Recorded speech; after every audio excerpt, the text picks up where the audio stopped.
בראשותי שלחה מכתב ליועץ המשפטי לממשלה לפני חצי שנה. לא קיבלתי תשובת ביניים, לא קיבלתי כל תשובה. בדקתי עוד הפעם עם מנהלת הוועדה, עם כולם, לא התקבלה כל תשובה. עכשיו, זה יועץ משפטי שעל דברים חשובים הוא לא עונה בכלל. דברים שנעשים כאן במדינה, הוא ידע מיד להצטרף, מיד, בלי הרבה מחשבה, על הערעור לבית המשפט, על הבחירות בבית שמש. על זה הוא ידע מהר לעשות. הלשכה שלו הפכה להיות לשכה סקטוריאלית.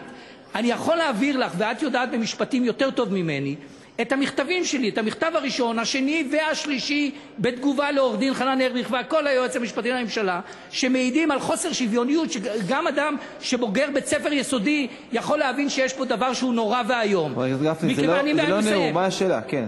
מסיים, אני שואל שאלה. תסיים באומנם בסוף. לא, שאלה, תהיה לי שאלה ממש, אבל אני מבקש להגיד לך, בין יתר הדברים שקיבלתי ערב לפני השאילתה, שזה דבר חמור מאוד כשלעצמו, ואני מכיר את יושרך, את לא היית מסכימה, ואם תקראי את זה, את תראי שאין שם מילה אחת אמת. אבל בין היתר הוא אומר שזה לא שהבית היהודי מתהדר בזה, בשינוי הקריטריונים, אלא זה באמת צריך להיות שישיבה אחת מקבלת פי 7 וישיבה אחת מקבלת פחות.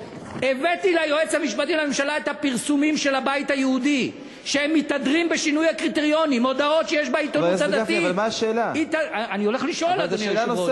התהדרות, האיש הזה שענה לי, הוא בוגר ישיבת הסדר, התלונה שלי הייתה נגדו, בגלל שלי הוא נתן תשובה אחרת במקום אחר ובזמן אחר שלילית. אני שואל אותך, גברתי שרת המשפטים, האם את מתכוונת לפטר את היועץ המשפטי לממשלה, שהפך את הלשכה הכי חשובה שלו ללשכה סקטוריאלית? תודה. חשוב לו, זאת אומרת, במענה לשאלתך אם בכוונתי לפטרו, התשובה היא לא, שלא יצא שאני, אתה יודע, יורדת מהדוכן ללא תשובה. אבל אני רוצה להגיד משהו אחר ביחס לדברים שאמרת כאן. ביחס לתפיסה שלך שבה משרד המשפטים, כי כאן הטענה שלך היא כבר לא ליועץ, הטענה שלך היא אליי, והטענה בעצם אומרת שמשרד המשפטים מורכב מסקטורים או מדיר מתוכו כנראה חרדים, מתוך זה שאתה אומר שיש שם כיפות ששייכות לישיבות ההסדר אבל לא לחרדים. אז קודם כל אני לא חשודה, אני מקווה שאתה לא חושד בי בימים האלה במיוחד שאני תומכת בבית היהודי ואו בעקרונותיו.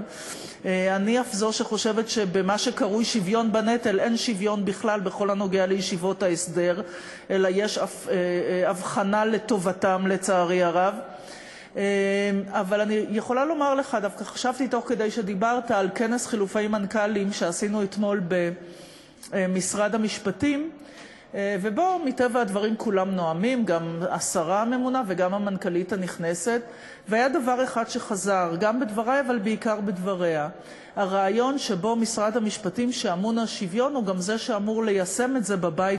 אז לגופו של עניין, כל אדם במשרד המשפטים את תשובתו נותן בלי קשר לשאלה אם יש כיפה לראשו, אם אין, ומה השקפת עולמו, אלא יותר מה החוק ומה נכון על פי חוקיה וחוקותיה של מדינת ישראל. אבל ביחס למה שהשתמע בפנייתך, אנחנו נמצאים, אני מקווה, לפני דווקא פתיחות גדולה יותר. אבל כך או כך, אני גם לא מצפה שאם חרדי יעבוד במשרד המשפטים, הוא ייתן תשובה שנעימה יותר לאוזניך רק משום כך. תודה רבה.